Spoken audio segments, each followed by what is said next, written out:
Bonsoir. C'était une réunion importante avec Son Excellence, Monsieur le Premier ministre et des membres du gouvernement.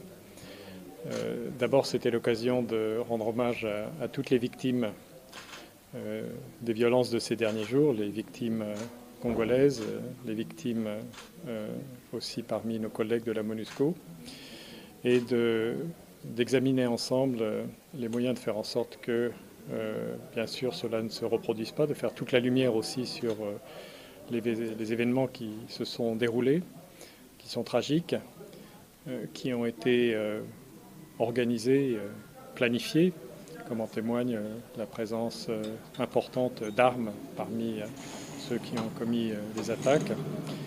Et nous sommes convenus de faire en sorte non seulement que les responsabilités soient établies, mais également que cela ne se reproduise pas à l'avenir. J'ai remercié le Premier ministre et le gouvernement des mesures qui avaient été prises pour renforcer la sécurité dans les différentes localités affectées.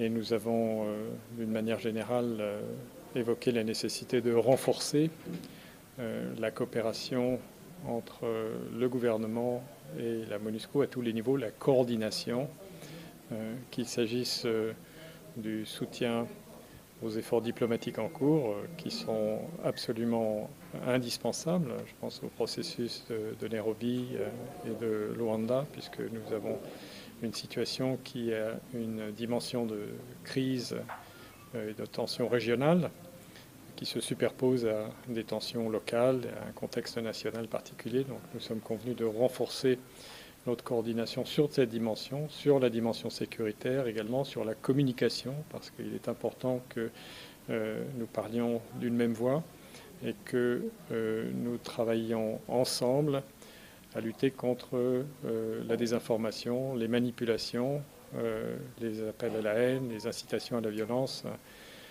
qui malheureusement sont trop souvent présents dans les réseaux sociaux et ailleurs. Et donc, c'est sur cette base que nous avons discuté en allant dans suffisamment de détails, je pense. Notre action s'inscrit dans le plan de transition qui avait été négocié avec le gouvernement et qui fixe un cap. Ce cap, pour nous, c'est le soutien à la restauration totale de... Nous accueillons favorablement la visite de M. Lacroix en République démocratique du Congo. On aurait voulu nous voir dans des circonstances plus heureuses, mais malheureusement, il y a eu des morts, tant du côté de notre population que du côté de la MONUSCO. C'était aussi l'occasion pour le gouvernement d'exprimer notre marque de solidarité et de compassion pour ces casques bleus qui sont décédés ici. Il a fait de même pour ce qui concerne le compatriote congolais. Et comme les discussions ont porté sur la nécessité notamment de faire des enquêtes pour faire la lumière et surtout sur les dispositions à prendre pour que cela ne se répète plus, parce que comme le président de la République l'a rappelé hier dans sa communication au Conseil des ministres, le partenariat avec la MONUSCO doit continuer et que le retrait de la MONUSCO ne devrait pas du tout faire l'objet d'une quelconque forme de manipulation qui puisse conduire aux événements malheureux que nous avons connus. Et dans cet ordre, le travail va continuer avec l'équipe de Mme Bintou sur place et l'équipe du gouvernement pour être sûr que les objectifs communs sont atteints et pour être sûr que le partenariat avec les Nations Unies est préservé et que des dispositions tant sur le plan de la communication que sur le plan de la sécurité, que sur le plan de la justice sont prises pour que les événements que nous avons connus ne se répètent plus.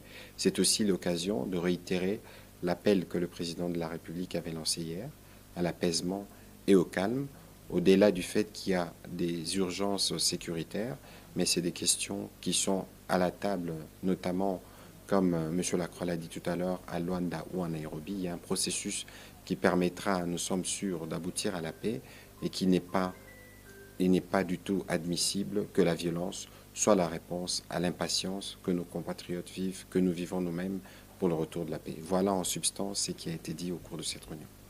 C'est moi qui vous remercie.